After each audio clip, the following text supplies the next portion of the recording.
is it. This is your final Fantastic Five review video of the week.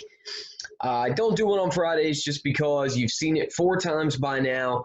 And really, we don't spend a whole lot of time going over it in class on a Friday either. So Thursday is always going to be the last day you get your video. And I'm thinking at this point, we really should be getting 4s and 5s. If you've start to finish been watching these videos, taking notes, maybe even watching them twice, maybe watching after you complete it, and then maybe watch it before you do it the next day so it's fresh on your mind. A lot of different things you can be doing to ensure that you are successful with these questions. So you just had a chance to do it for the 4th time this week. And look, if you're not at a 4 or 5, really it doesn't matter until tomorrow, but hopefully at least you are improving. That's the ultimate goal. So we'll go through these questions again. I'll show you basically the same strategies that we've been using. And if something clicks today that maybe hasn't clicked in the past couple of days, that would be great. So, and a lot of these go together and a lot of them kind of go with what our mini lessons have been in class. So I know it's kind of repetitive and you may have been getting a 5 Cents Monday. If you're still watching and that's the case, that's awesome. So we'll get right into it. We're going to look at number 1, and I'm filming this pretty far in advance, pretty far ahead, so I don't even know how we did on yesterday's Fan 5, let alone today. So fingers crossed that I'll go ahead and predict in my brain that we've been doing really, really well.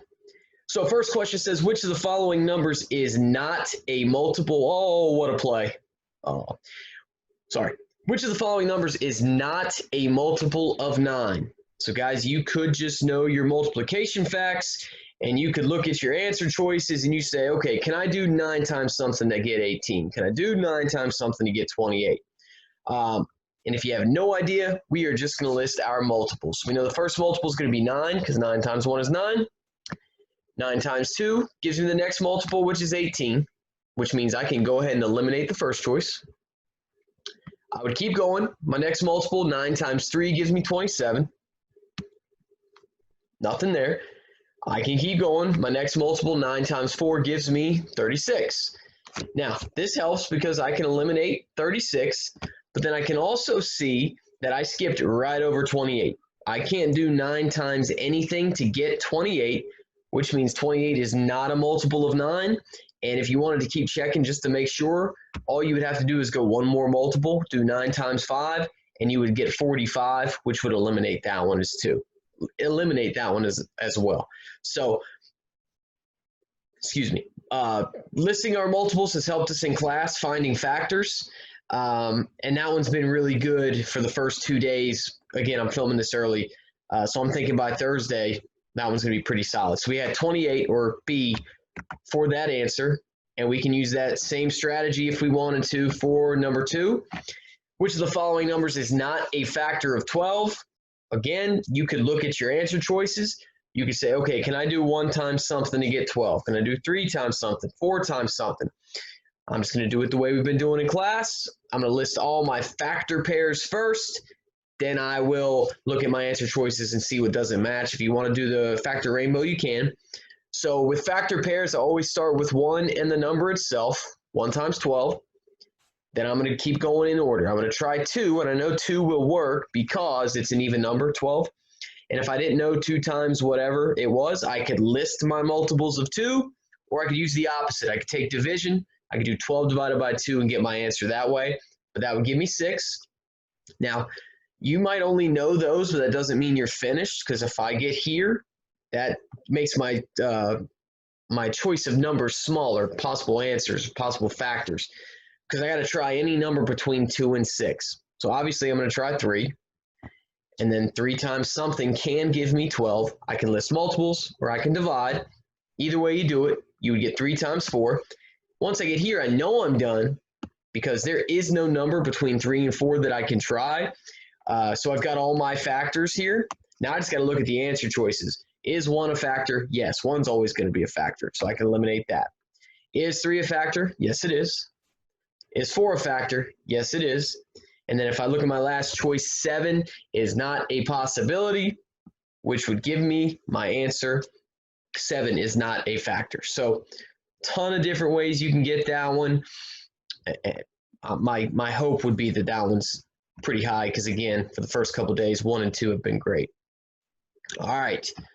So yesterday, number 3, my fear was that people were going to miss this question because they didn't read it, because they're just kind of solving it blind. They're just doing it the way they've been doing it. And hopefully yesterday was an eye-opener for today, that just because I do it one way doesn't mean Mr. Huber won't change it. So number 3 says, John won king of multiplication 3 times. Mr. Huber won 9 times as many as John. Let's just say 9 times as many as John. How many times have they won combined? So that keyword combined is important. Kind of going back to the first couple of days, I'm going to have to do a little extra work here, but I've got more than 2 people. I'm going to do my chart. Here's John.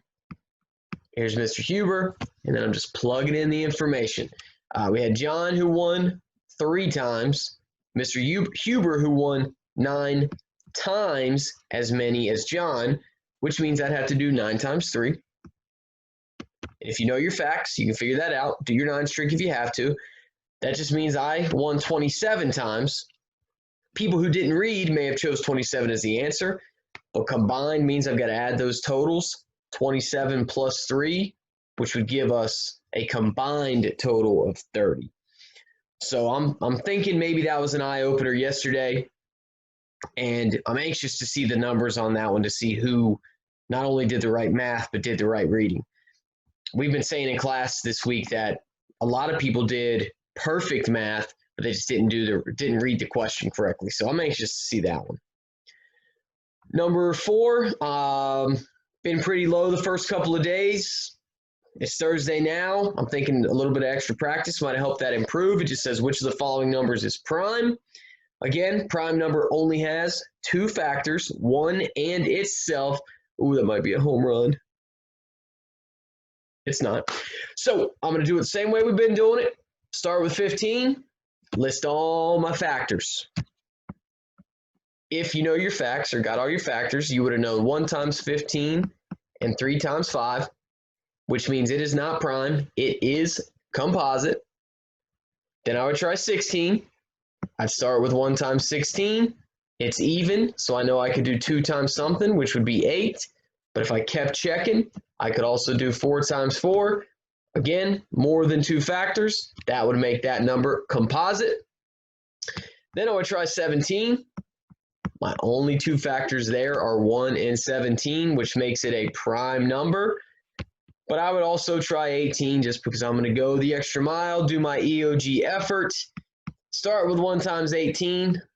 I know I can do 2 because it's an even number, 2 times 9. I would keep going and check 3. 3 times 6 would work. And I still wouldn't stop there. I can try 4 and 5 because they come between 3 and 6, but neither of those would work. So that would just prove that your answer is going to be 17 because your other 3 answer choices were composite. You did that yesterday in your mini lesson. I'm sure it went well because, again, you've seen it already a couple times in Fantastic 5.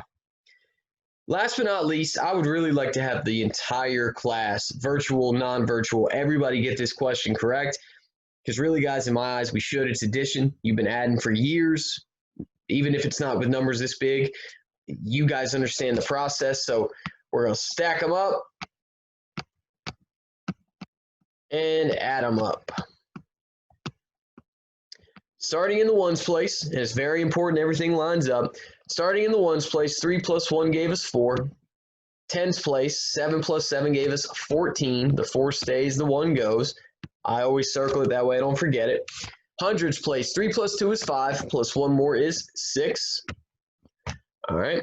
Now, really, you could start looking at answer choices and figuring out, like, okay, one of these looks good and the others don't, but we check anyways. Thousands place, 4 plus 2 gave us 6. 10,000s place, 7 plus 3 gave us 10. That would be an answer of 106,644. Even if you did the best perfect math in your notebook, you still have to make sure that you are choosing the right answer. Don't make silly mistakes on that. So again, Monday through Thursday really didn't matter. I mean, to me, it matters if you're getting a 5. If you're getting 5s, that's awesome anytime. If you're improving, that's awesome anytime. but the one that goes in the grade book is tomorrow. So make sure you're watching these videos. Again, if you want to watch it before your quiz tomorrow, it could possibly help you. But tomorrow's the day where you can show me that you did everything possible to make sure that you got the best score that you could. Thank you guys for watching all week.